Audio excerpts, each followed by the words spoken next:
Oh no, oh no, yo, yo, yo, oh no, you didn't. Sucker tried to play me, but you never paid me, never. Oh no, you didn't. Payback is a-comin', you will be running forever. Oh no, you didn't. Until I get my vengeance, I will never end this mayhem. Hello and welcome to my review of Homefront for the Xbox 360, PlayStation 3, and the PC. Homefront is an impressive game that for some reason has been beat to death by some gaming publications. But is it really that bad? No. In fact, it's not. It's actually a very good, well-made, and competent shooter. First of all, the story is partially written by John Mulanus, who wrote Red Dawn and co-wrote Dirty Harry.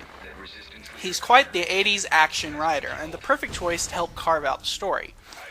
Overall, the fiction and the storyline the game is set in and around is really amazingly well written. It's realistic, and the first 15 minutes of the game is quite frightening. Maybe it's because it's so terrifying because you're sitting on your couch and then you realize this is not that far from reality. The US has an economic crisis, gas prices skyrocket, and slowly the country becomes the third world. It's a lot more convincing than, say, a sneak attack by Russia or China. Basically, Korea takes us when our pants are down and we're already bent over the table. Now, you would think with me just praising the story that it is perfect, great, and it's one of the best video game stories out there. Well, not quite. The setup and overall backstory is great, and you will find newspapers, hidden items throughout the game that are really quite interesting to read once you find them, and they'll detail the slow downfall of the United States.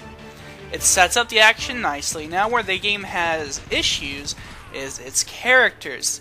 The set pieces are great, and the overall plot is just dandy. But I have a few issues with the cast. Most notably, Rihanna. Yes, that's right, Rihanna. She's the female lead. And a whiny cunt of one. Sorry for the language, but she whines constantly and really drags the game down. There's a point in the game where she might be dead, and at the time, you're going to really hope she is. She just drags it down because in the midst of fighting insane cannibals that just tried to kill her and all of her friends, including yourself, the player, she complains that this is not what she signed up for, killing Americans. Hello! You and your friends nearly fucking died. You see these people torturing others. Gee, let's let them live because they bleed red, white, and blue. Yeah, sure, that works for me. Okay, she's the only bad character, but she's still pretty fucking bad. But the rest of the characters are competent enough and well voiced. Next, though, I really cannot stand mute protagonists.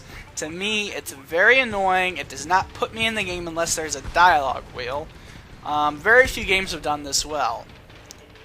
And instead of mid-mission cutscenes, we're treated to the voice of truth, a radio broadcast in which he details what happened in the previous mission and the mission you're fixing to play. It works. I'm just not a fan of that Call of Duty style of tell the player what's going on instead of showing. I would have preferred cutscenes because they set up such an emotional, heart-driven storyline that it would have been appreciated to see more cutscenes. However, there is some good in-game action going on. So it wasn't horrible, I just would have preferred the latter. However, if that doesn't bother you, it's perfectly well done. But the last mission really did tie the game's storyline together and was quite epic and very, very well done, even though there were many annoyances on the story part of things. The gameplay is also a lot of fun. The shooting mechanics work well and the guns are fun to use. However, there are a few stealth sections which are pretty fun. Also, there are a couple of sniping sections of the game, which is great fun. They were really well done in this game. There's a few turret sections and one helicopter level, which is tons of fun. Extremely well made, just amazing. It's very epic. I loved the effects in that level. The enemies can be stupid at times, but for the most part, the AI is fine. The one major complaint about the campaign, though, is it's too short. It's only 4.5 hours long. It's too short, however, it is well paced and the storyline does end at the right time and on the right note. Sake for this, they could have put in co-op support, which would have been really amazing, because whenever you're in a level, you always have a team with you. You always have another character with you.